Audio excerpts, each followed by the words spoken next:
Welcome, I'm Kevin McDonald and you're watching Facets Television, and tonight with me is Jeff Miller, and Jeff Miller is a former 14-year Special Forces U.S. Army, actually was airborne, A-teams, counterintelligence, intelligence, one of the baddest people on the planet, and one of my good friends, and we're really happy to have him here. Thank you so much for coming in today, Jeff. No problem. And now that I've got you this big, I'm going to make you back it up. Hey, there's some really amazing things going on in the world, but I want to really get into some of the stuff that I know you've done already.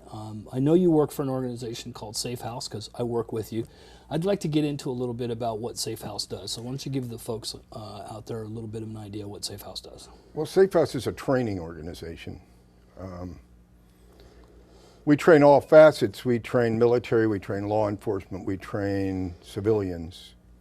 Most recently, military has been taken up. Since the beginning of the wars in the Middle East, military has been taken up about 85% of our student body. U.S. military and other countries too. I'm going tomorrow to write a proposal for a foreign government for 8 classes over the next 2 years.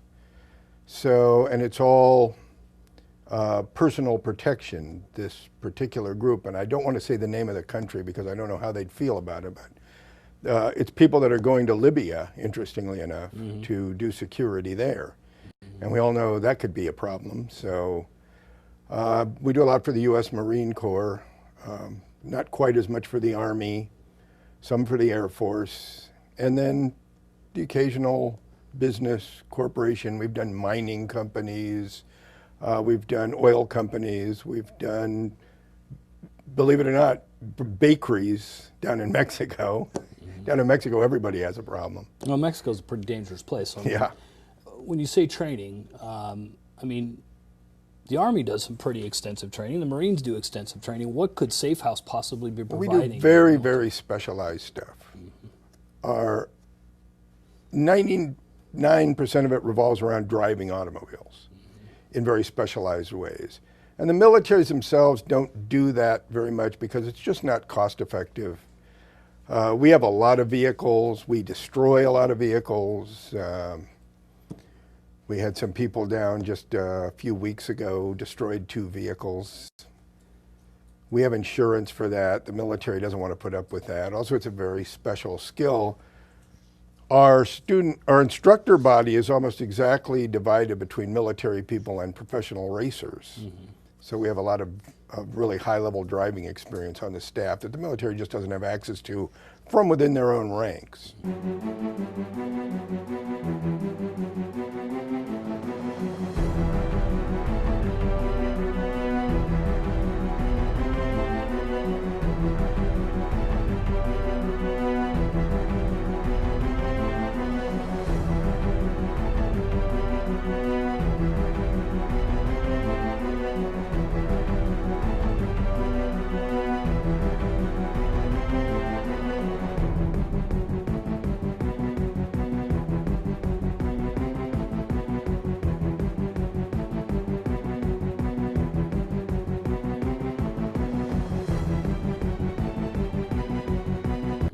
And then we do a lot of executive protection, which is another pretty highly specialized thing.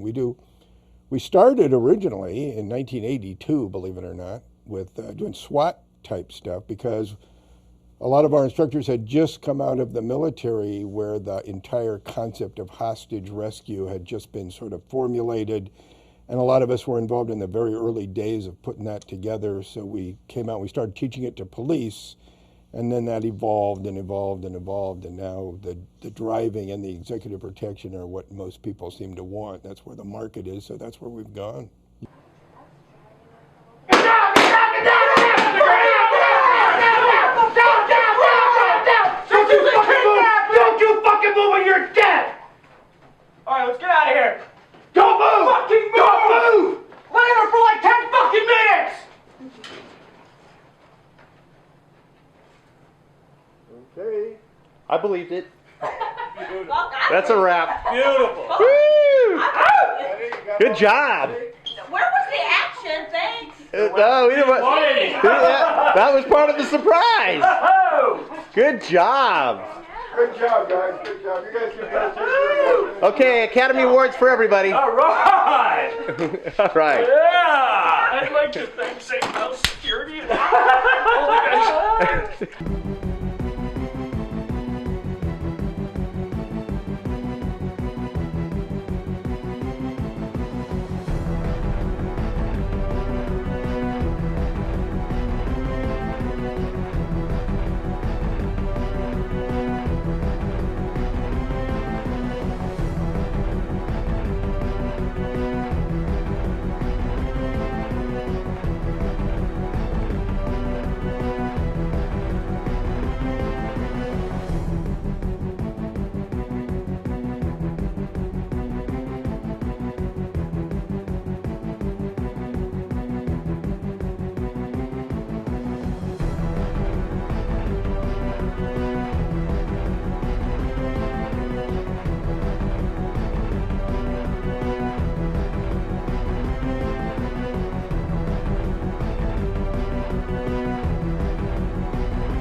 You're at Safe House. Right. So now, as I understand it, you've actually been involved in quite a few international recovery cases, and a couple of famous ones. Well, a Tell few, us and about that. unfortunately, in the early days, some of them were allowed to become famous, which wasn't a good idea. I don't do famous anymore. I like to stay way under the radar these days, but back in the early days, yeah, we let the papers have some interviews and about specific incidents, and it led to warrants being issued for my arrest and some of the other guys' arrest on Interpol, and then we had to be real careful about traveling in it. Right. In this business, you don't want to be too far above the radar. Yeah, you've become a lot more low-key, I'm sure. You have to. That's the only way you can survive. And of course, it's a constant battle between, if you're so low-key nobody can find you, then you can never do anything. But if you're so publicized that everybody knows about you, then you can't do anything. Right. So where do you draw that line? It's been a struggle over the last almost 20 years now to try to figure out where that line is best drawn. And I'll give you a perfect example. I just got a call day before yesterday about a case that would have been very easy to solve had I heard about it immediately. Mm-hmm. But now it's gone completely public. There's congressmen involved. The U.S. State Department is involved. It's on the radio. It's on television. There's no stealth. So now to go into a quiet room with just the right person and make a little deal over a scotch or a tequila and work things out in a casual way is no longer an option. It could have been done very inexpensively, very quickly, very quietly, but now you can't do it quietly because there's press all over the place. And this happens a lot, unfortunately. The two biggest problems that we have is people have spent all their money in a non-productive way and don't have anything left to spend for something productive, or they have thought that if everybody in the world knows about my problem, everybody will feel sorry for me, hence the evil people that have created the problem will just solve it. The two worst things that you can do, and 8 out of 10 potential clients do them. And the evil people are just going to make it go away more quickly by either killing the person or, or their pride is hurt. They're backed into a corner. Right. Right. What's a cat do when you pin him in a corner, right? Yeah, exactly. So once the world knows what they've done, they have to stand up and say, I did the right thing. You can't just get with them quietly and say, hey, I'll give you, $1,000 if you'll just, turn the other way. Right. They can't do that anymore. Right. So what's a typical international recovery look like these days? I don't think there's such a thing as typical.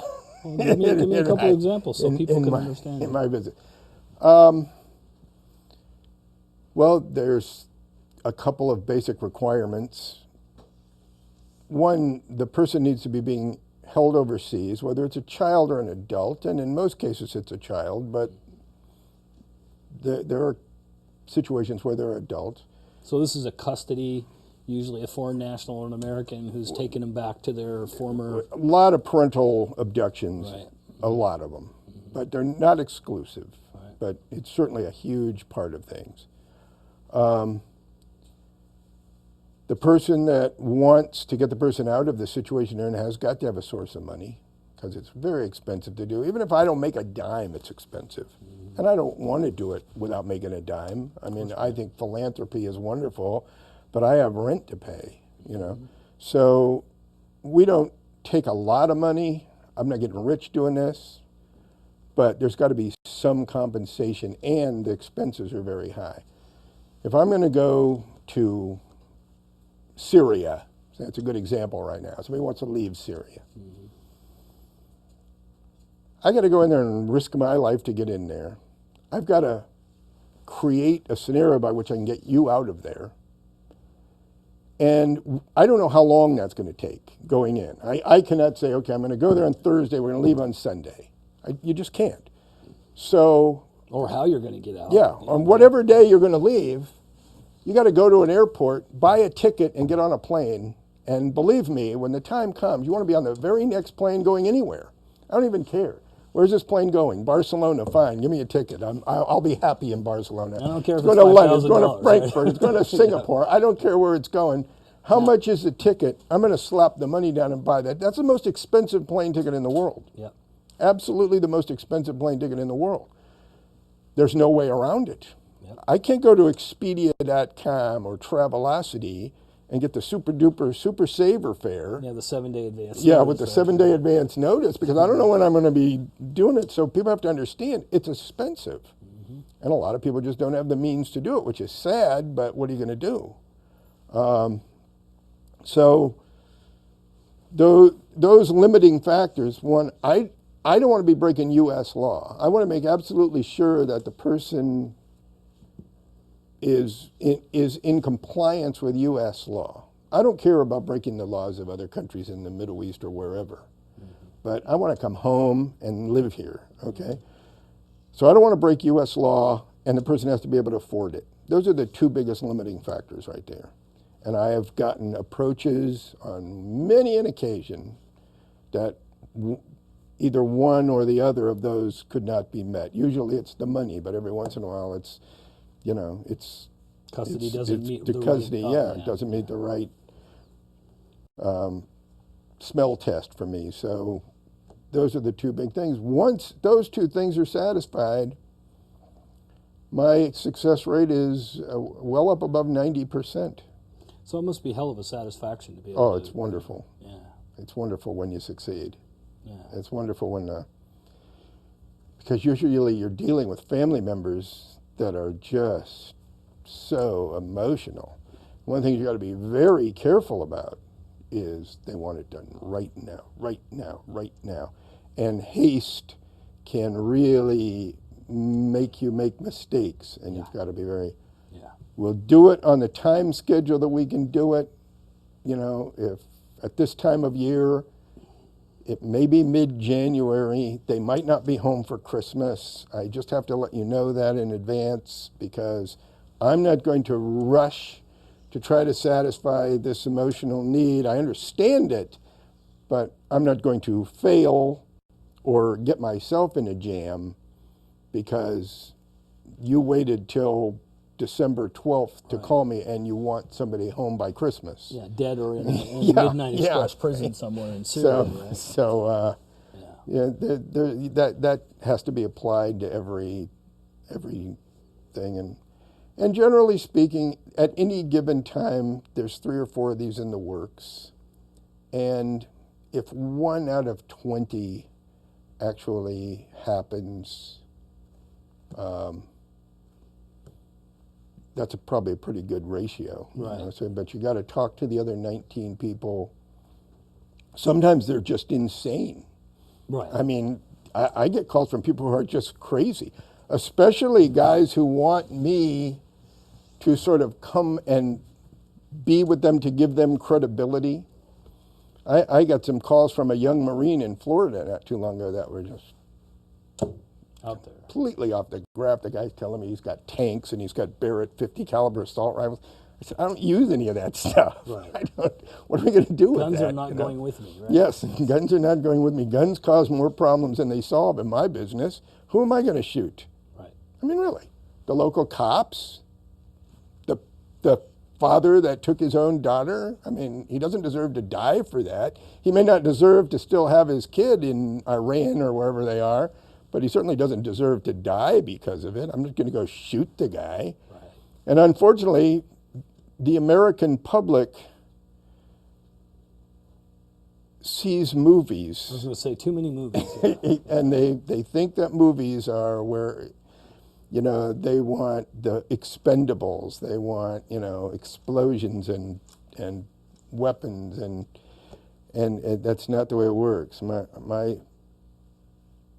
My goal is to slide in there without being noticed and slide back out without being noticed and have the whole thing over, and then somebody comes and goes, what the heck happened? Well, and that's how you come back and don't go to prison. Yeah, exactly. Because Interpol will come follow you if you use a gun in a That's the other thing people don't, in a movie,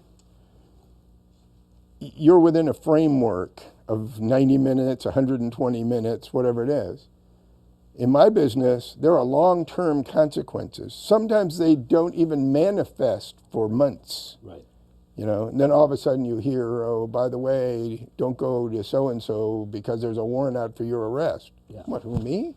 Yeah, what did I do? Yeah. What did I do? But that, and if you have been cautious and it's, you know, relatively minor infractions and misdemeanors that you have done, like, you know, I've done things like rented cars and abandoned them, and, you know, made forgeries in people's passports and things like that.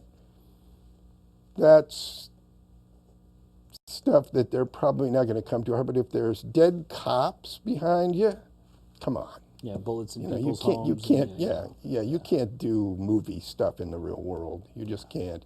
And it's sad that so much of the American public, or nowadays video games, which is even worse. I mean, these kids are being educated by video games where a body count of 10,000 is a barely adequate score. Yeah. Amen. Amen. Yeah.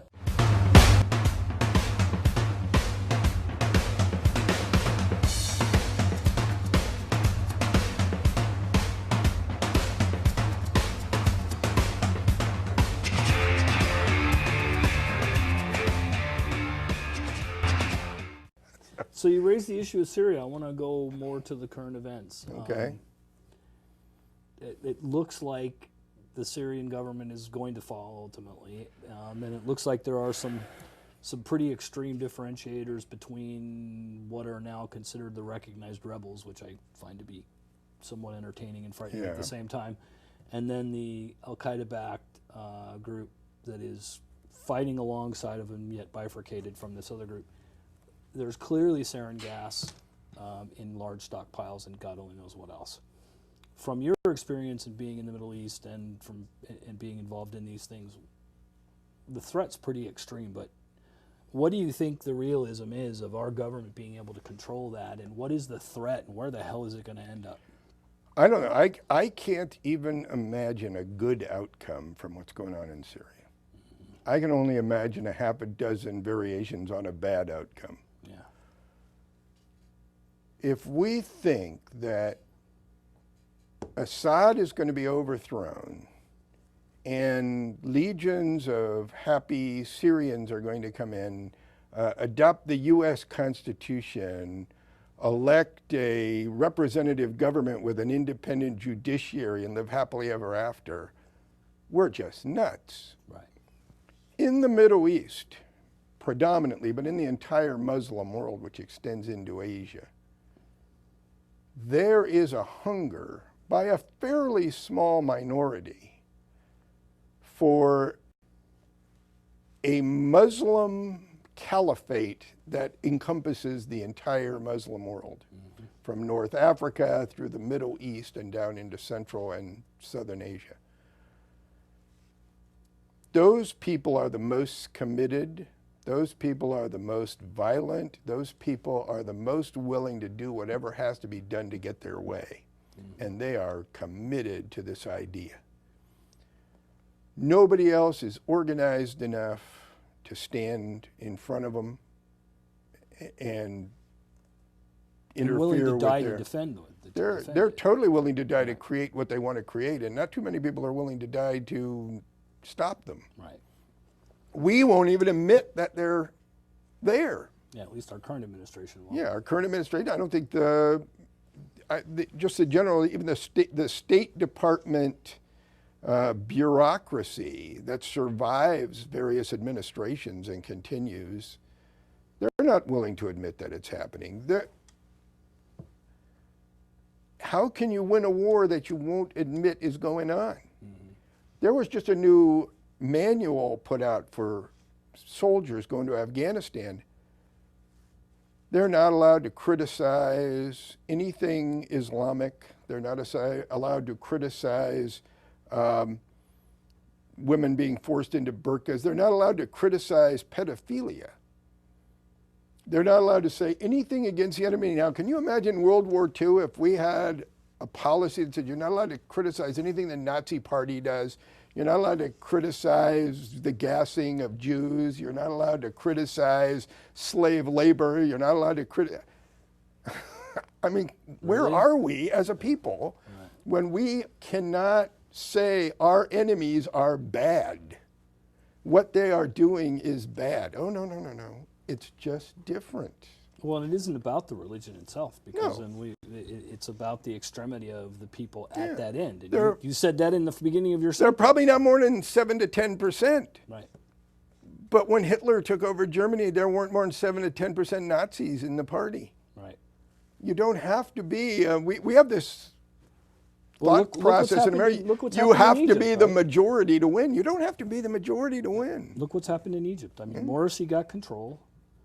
The Muslim Brotherhood got control of Egypt, and what did he do? Immediately declared he's no longer answering to the Supreme Court of course. Egypt. It And is, so now it he's is, a it dictator. is almost the exact move that Hitler made. Right.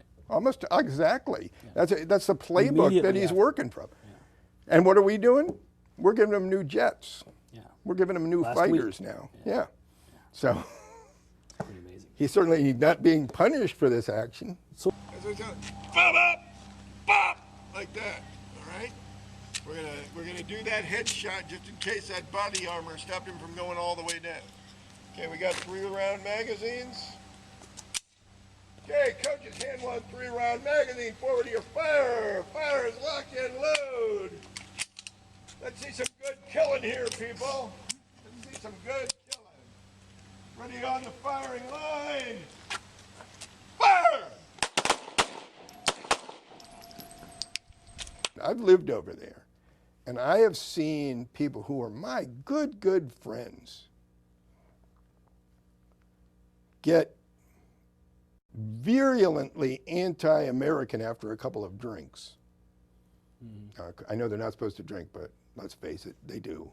And I have seen people who were nice people who I enjoyed, who I had over to my home for barbecues and parties and thought were my really good friends and were my really good friends. Get a couple of drinks, get that truth come bubbling out and just start saying them, just be anti-American and pro-terrorist. Look at the celebrations that they've had. A Hawaiian-style shirt with pictures of the burning Twin Towers is one of the most popular garments in the Mideast now. wow. So you don't know. And that doesn't say a lot, does it? No, you don't really know where the masses come down. There's obviously people in there that come down on both sides. But once again, I have to go back to the Nazi Germany comparison. When Hitler took power, I think it was somewhere around 7 to 9% of the country was actually members of the Nazi Party. But he got 36% of the vote on the first ballot. So do we know where that other 29% might be in the Arab world? I don't think we know. And is it only 29% or is it bigger than that? We don't know. You can't just make an assumption that the vast majority are horrified and will, jump up and be on our side when the time is right. You can't make that assumption. Well, and at what point is some of it going to be, in their mind, you know, due payback for the perceived treatment of the last 50 years? I mean, Well, you got to remember, all those countries over there were created by England and France after the First World War. That's my point. They don't have anything to do with who lives there. Right. In a perfect world, there would be a Kurdistan. Right. But there isn't. Right. They've now done quite a good job at taking over the northern part of Iraq and are running it more efficiently than the rest of the country's being run, but they don't have their own country, and it's because they didn't have a chip on the table in Paris at the end of World War I. Right. And nobody felt it was in anybody's best interest to give them a country, so they just got, you know, some of you are in Syria, and some of you are in Iraq, and some of you are in Turkey, and, you know, that's just the way it is. So much of the Saudi royal family put in place by the Brits. The Brits liked the guy, so they said, you can be in charge. Didn't have anything to do with what the people in Saudi Arabia wanted. There's still a huge minority there that wishes those people would go. Well, I'll tell you what, I'd like to continue this conversation in the future if you'll come back. Yeah, sure. Thanks so much for coming in. Okay, well, thank you. That's right. With me this evening's been Jeff Miller. I'm Kevin McDonald, and you're watching Facets Television.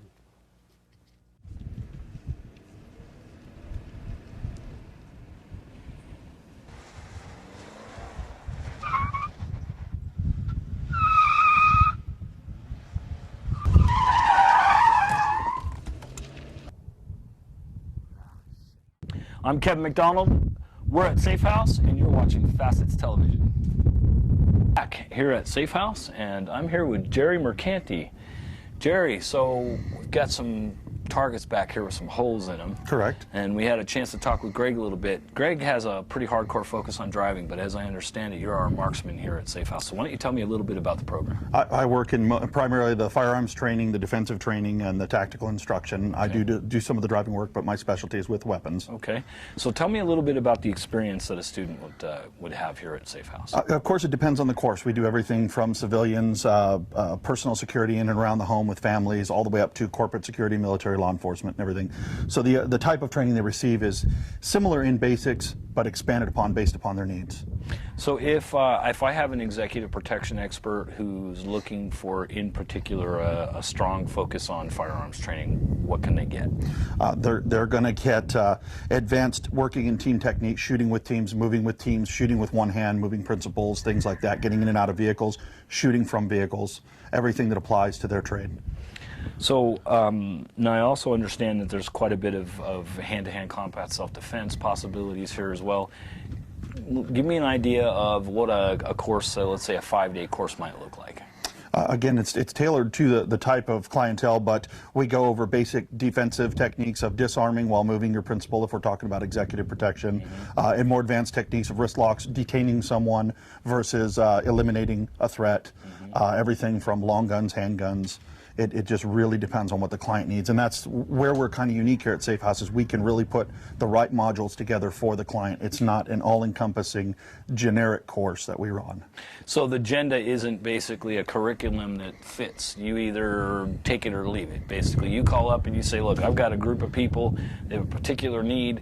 You guys are going to tailor to what they require. Absolutely. Yeah, we're not going to tell them, you have to do this first, you have to do that first, you have to do that first. We're going to work with the client based upon their needs and give them exactly what they need, and a little bit more. So this week, what's this week been about?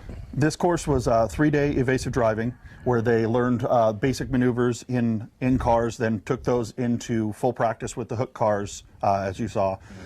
Full contact driving is something that we offer here that many schools don't, which is a really, really big plus for us.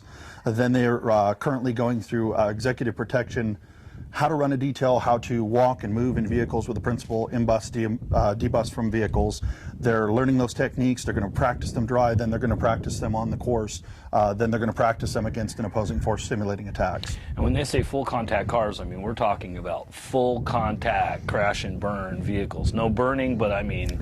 lots of crashing, bumping. Spin out, full-blown pit maneuvers, attempt at everything from removing the vehicle to the road. I mean, I was absolutely amazed at the level of reality in the training. It was stunning. Absolutely. The students are wearing 5-point harnesses. They've got crash helmets on. They're being taught by some of the best professional drivers out there in a good, safe, yet absolutely realistic environment. Now, is that training available for civilians as well? Absolutely.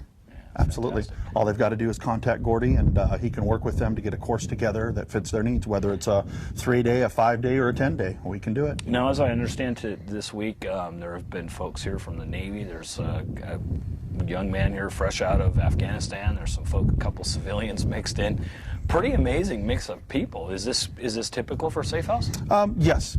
We'll either be doing a course specifically for a larger group of dedicated individuals in one profession, or it'll end up being a mix, exactly like you saw. Some of the students were only here for the 3-day evasive driving, and then they left before the personal security detail stuff. So we really try to fit everybody together and get them just what they need. And I do understand that the Marines in particular, and many of the Department of Defense folks have been using Safe House for decades.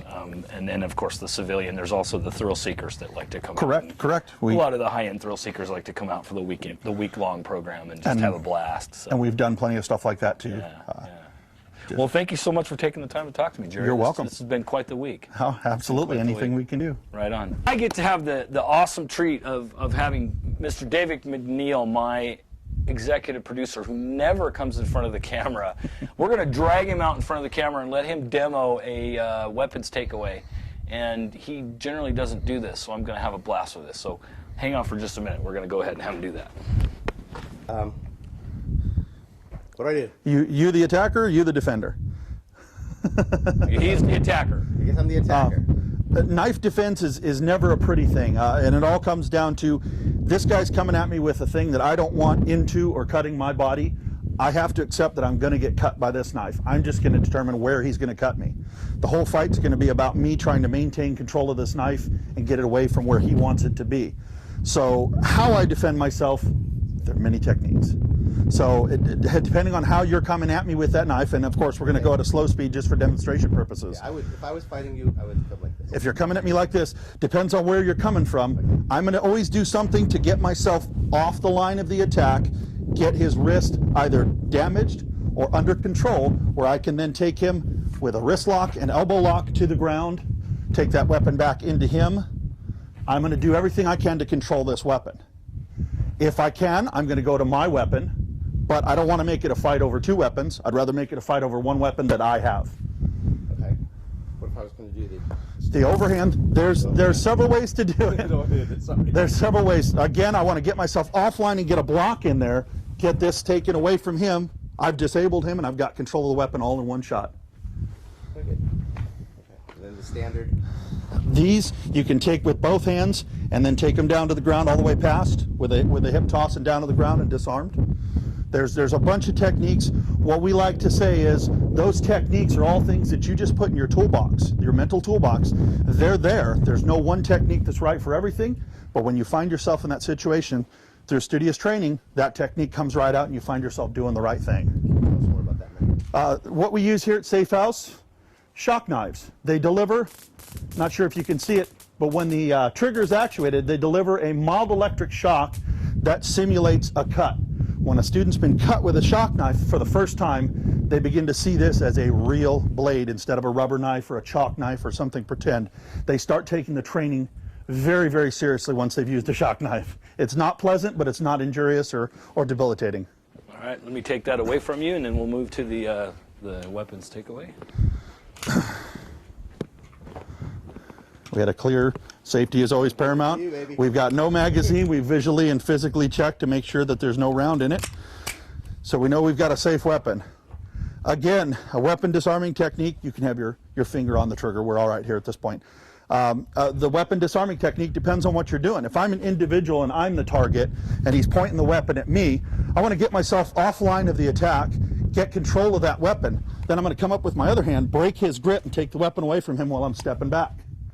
Then I'm going to tap, rack, and charge the weapon. Yeah, stay closer. I've now got the weapon. Okay. So now, where would it? If I'm doing executive protection, I'm not necessarily the target. The principal's the target. I've got to worry about getting that weapon off of the principal. I'm going to do something that comes contrary to most people. I'm going to put myself in line with the weapon. to protect my principal. So the techniques depend upon the application. That's the primary one for taking it away, and it's very much easier to take a weapon away from someone than you think it is. If they want to pull the trigger, they're already going to have shot you. If they're trying to get you to do something, or they've produced a weapon up close, it's very easy to take the weapon away from them. From behind, this is a situation that, the standard hold-up situation. In this case, as soon as I feel that weapon contact me, I'm just turning, and by whatever technique, getting into contact with that body.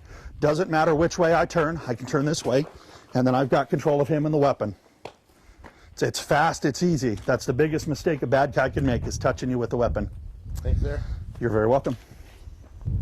We're at Safe House with Jerry Mercanti. Right now. So part of the training is that they are actually sent off to do that as part of their Correct. course. They have classroom instructions, what to do, and then they go on their way and they go throughout the whole plan. They come back, the report, we go over everything, we have briefings, and then we have debriefings afterwards.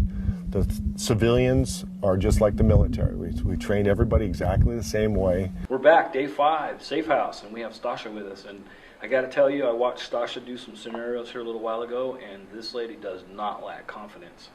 Stasha, 5 days intensive training. What do you think? I loved it. It was jam-packed, full of energy. They didn't let me down at all. Not at all. That's terrific. I mean, I have the distinct advantage of having been here from the first moment.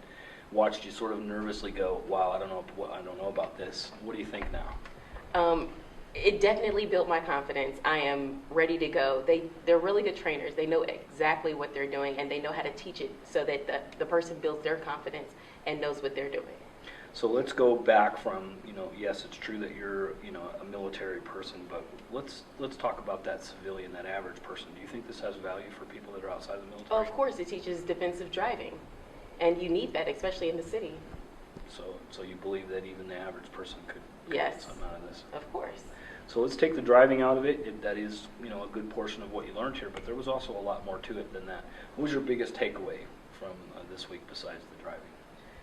I definitely learned about protecting myself on the internet. I was very ignorant to everything that was going on around me as far as my phone, hidden cameras, anything like that, and you guys really helped me out in that area a lot. So your digital footprint was a good education. Yes, it was. I'm glad to hear that. Glad to hear that. Do you have an intention of advancing your training further, or are you just... Oh, I do. I do. I'm not for sure in what areas, but I definitely want to learn more. Well, you're young. You have a long way to go, so you don't have to make those decisions now. Well, thank you so much for taking the time to talk to us. And, no problem. And, I'm glad to see that you got something valuable out of Safe House. Thanks again. Thank you. All right. I'm Kevin McDonald. You're watching Facets Television.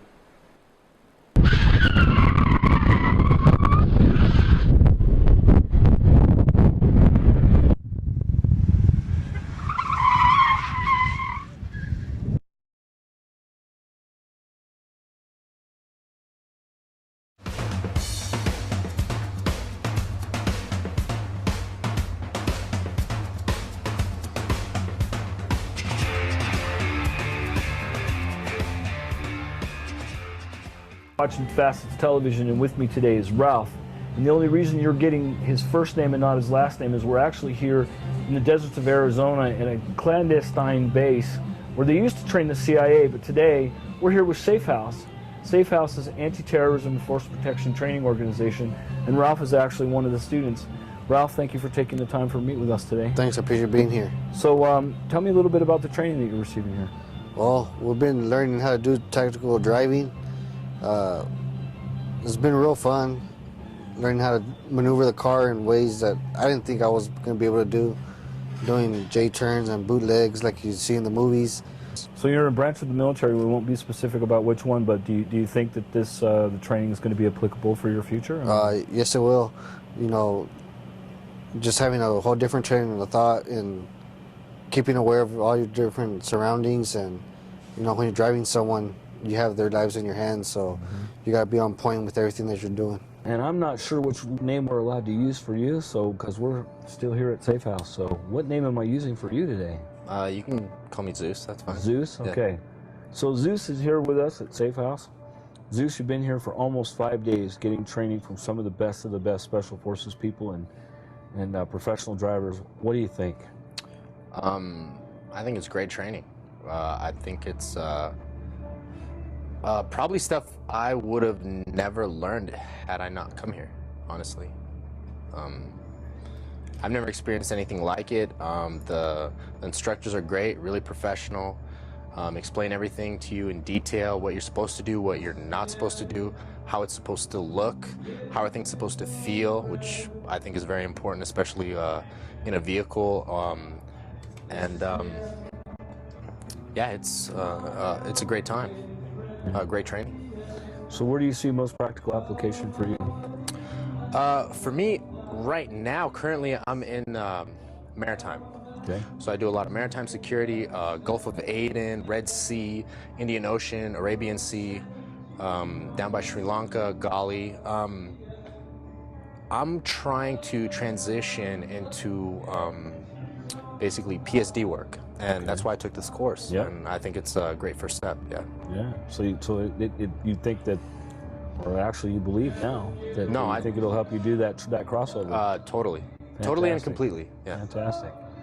So if you were to, take out of that 5-day that cross section of your day, what's your biggest takeaway? My biggest takeaway is the way to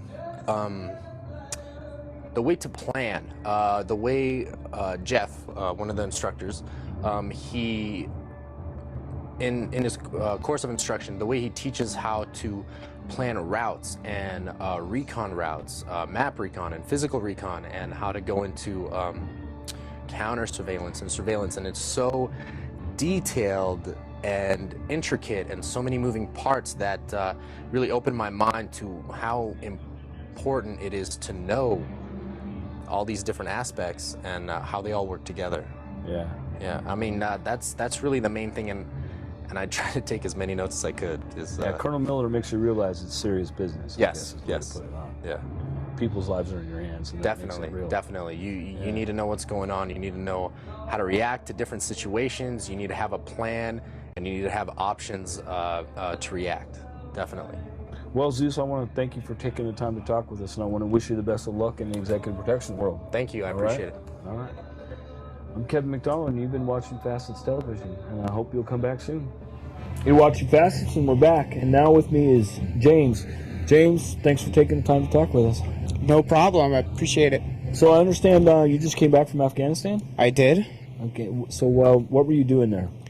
I was part of security for a provincial reconstruction team.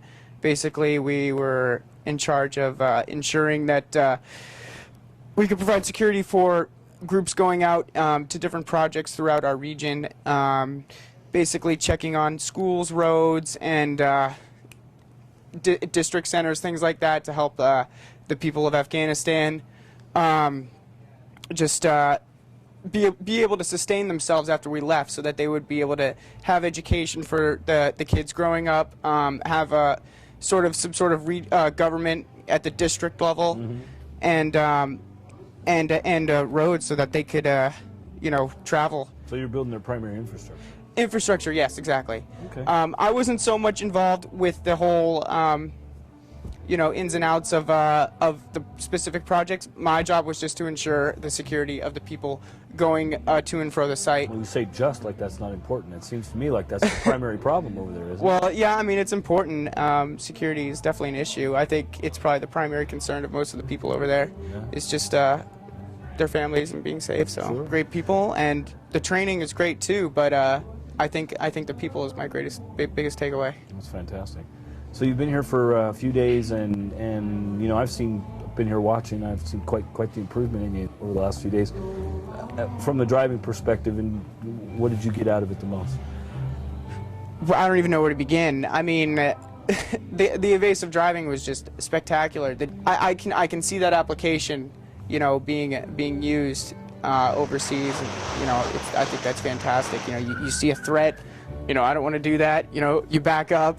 You drive as fast as you can. You spin around. You do it right. I mean, it's smooth, it's awesome, and it's safe. So I can see we're getting the hell out of there. It would make sense to you as a soldier, huh? So do you see executive protection as Safe House help you lean either way, or? Safe House is definitely leaning me towards the executive protection field. I think that's a fun and exciting sort of venture, and if I could get involved with that, I think I would choose that. Fantastic. So your shooting was pretty stellar. Is this something that you do a lot while you're? Or how did you rate in your military in your shooting? Well, in the military, we do something called qual. We qual at the range with our rifles, and I usually scored expert, and I just attribute that to my excellent training. Well, I have to tell you, it was pretty awesome to see you shoot. It was both entertaining and satisfying to know as a taxpayer that you're out there defending us, and we appreciate it. Well, thank you.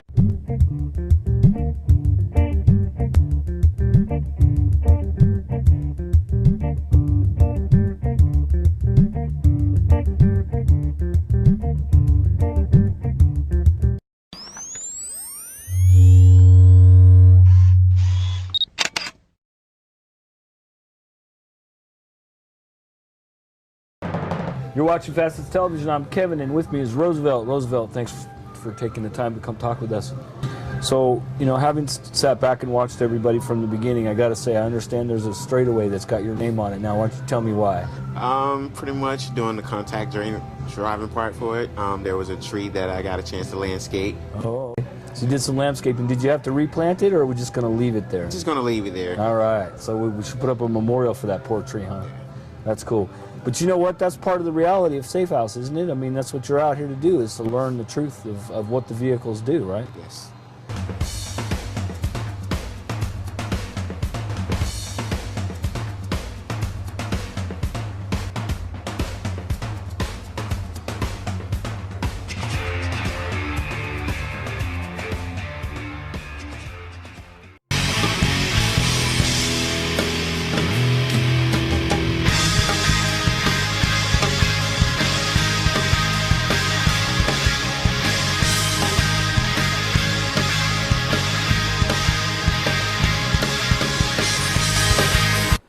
All right, we're here, day 5, Safe House, graduation day. One of our cert-carrying students is sitting right here. Samantha, talk to me. 5 days of craziness. What was it like? It was intense from day one. They pace us. You learn how to crawl, definitely first, walk, and then run. It's very intense, very good training, excellent training. So this is a little bit of driving, a lot of executive protection. I saw everything from your basic J-turn, and I say basic, but your J-turn, your bootlegs, your pretty intense contact driving. But then we saw some pretty complex scenarios and stuff. What did you take away from this the most? Well, I have done close protections for a couple of high-end clients, and it's right on. The training is definitely right on. From the convoy, the motorcade, to getting out to location, getting out of the vehicle, opening the doors.